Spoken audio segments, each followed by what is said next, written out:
I watched the documentary, The Synanon Fix. What is that? It's on HBO Max. It was directed by Rory Kennedy. She has a production company that I think primarily deals in documentaries. It's a 4-part series. It is about a organization that started in the late 50s in Santa Monica, California. That's our backyard. And I got to give a shout out to my girlfriend, Heather Angel. She recommended it. She reached out to me and said, hey, your parents, didn't they live in Santa Monica in 60s? Would they have known anything about this? I'll follow up with that angle of my research on that. I said, I don't know. All right, I'll just dive into it. I'm going to go to dinner with you this weekend, so better watch it so we can talk about it. Oh, yeah. If somebody makes a recommendation, especially if you're going to see them in the near future, John, Definitely you disagree? not. Oh, you're That's you. That's fine. You got to do what you would like to do. It's funny. There are definitely people who are like, if you recommend it, I'm now not going to watch it. What? Where I'm more like, if I like you and I agree with your opinions and you recommend something, I'm definitely going to try and watch it. Okay. I am on a group text. Now there's 2 versions of it because it's a group of girlfriends led by my girlfriend Lainey Ziv, I've talked about before, who will do recommendations in TV and film. Mostly all in streaming. I don't think anything's come up where actually go to the movie theater. Everything's usually, very accessible in some way. And well, at one point, Lainey got very irritated because the text messages, they got very sidetracked by birthday wishes, Mother's Day, political stuff. So she literally goes, I'm starting it again. This one is only for recommendations. Now, I think a couple people have broken the rules, but for the most part, it's on there. And Lainey does watch a lot of television, and she will recommend things. And so quite often, I already watched Baby Reindeer, for example, but then she shouted it out on the group text. And so a lot of times I am watching what is being recommended. Sometimes I chime in. So yes, I will take recommendations and I will watch them, John. So this was... It's your life. Thank you. Heather Angel recommended it. And it is about, like I said, an organization started in the late 50s in Santa Monica, California. It was primarily for people that felt like AA did not work for them. And they addicts needed some place to go for drug rehabilitation. It was led by Charles Chuck Dederich, and he was the founder of it, an ex-alcoholic for sure. And I guess smack opium in the late 50s, going into the 60s. Smack? Well, because that's the terminology. LSD. Of the era. Yeah. Of the era. What is smack? Is that heroin, do we think? Okay. And I don't really know. Sure, Catherine. I mean, you don't know. And of course I know. And I really don't know. Weed didn't seem to be the issue. And so it started off, and they have, that's their thing. I think, the cult documentary genre is there archival footage that exists. Oh, yeah. And I think for some of these, the Duplass brothers and some other ones that are starting to get into this genre and realizing there's money in their darn hills because of the streaming platforms, right? So Rory Kennedy probably did some investigating, and there's a lot of archival footage, videos, tons. So there's you tons hit a gold mine. Yeah, there's tons of black stuff, and white videos of the program Synanon, and it's it's a lot get with it, man. Get off that. It's a lot of yelling in your face. And it's really but it's accountability. So it's going to what would be means, being held accountable if you're not using, what the hell's wrong with you. And it was working. Now, power corrupts. Uh-oh. So can I ask a quick question? Yeah. Did they break down the sin part of the Synanon, which I'm now understanding the title a little bit better, the Anon part? But you're still sort of wrong because it's SY. Oh. So I actually don't know. Symposium. Right. Yeah. I'm I don't think it has anything to do with the actual, original sin. Now, when you start building an organization and its true ethos, or is that purpose of why it's going to exist, and then because power is corrupting, and Chuck, the main leader of it, who eventually marries one of the other followers, Betty, and she seemed to balance him.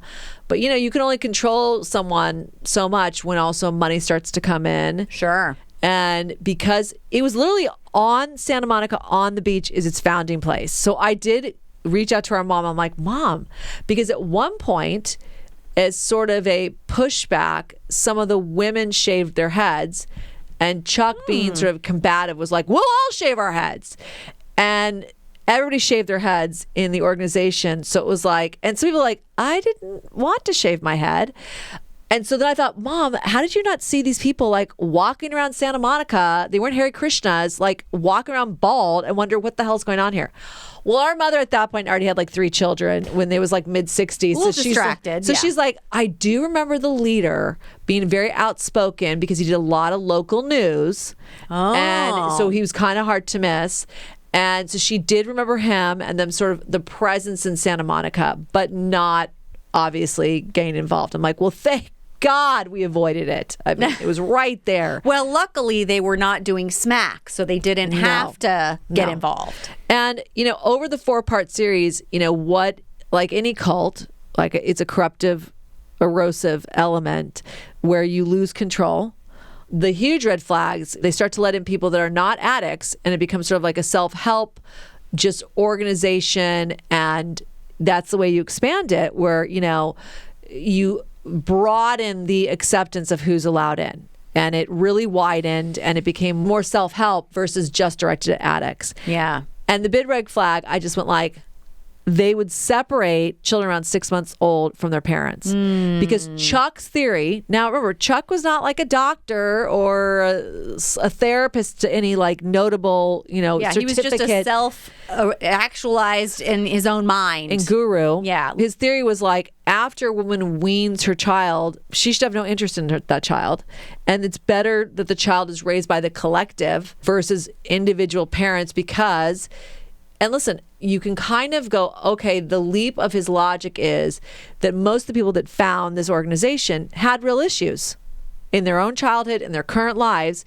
So are they going to be a corrosive element to their own children? Oh, sure. Like the cycle of abuse. Right. So not we're a good going to parent break from a it. bad parent. Yeah. Because if you're having the one-on-one or the 2 parents, influencing this child versus like a larger commune community. But I was like... Maybe not that community. Right. I was like, this is insane that you would separate the children. And then, of course, we're not going to put you in any type of real structured school, and you're basically digging ditches and helping us build the facilities out, or really that's going to teach you, your future life goals. And you're like, Then when the militaristic elements come in, I mean... Militaristic? Ooh, that's a term. Well, because what happens with a lot of these cults, the outside world starts questioning what the hell is going on in there, and you're going to have to defend yourself, or, and then it becomes this whole, doomsday theory type of element. Geez. But this organization, like I said, started in 1958, and I think it officially got disbanded somewhere in the late 80s, early 90s because...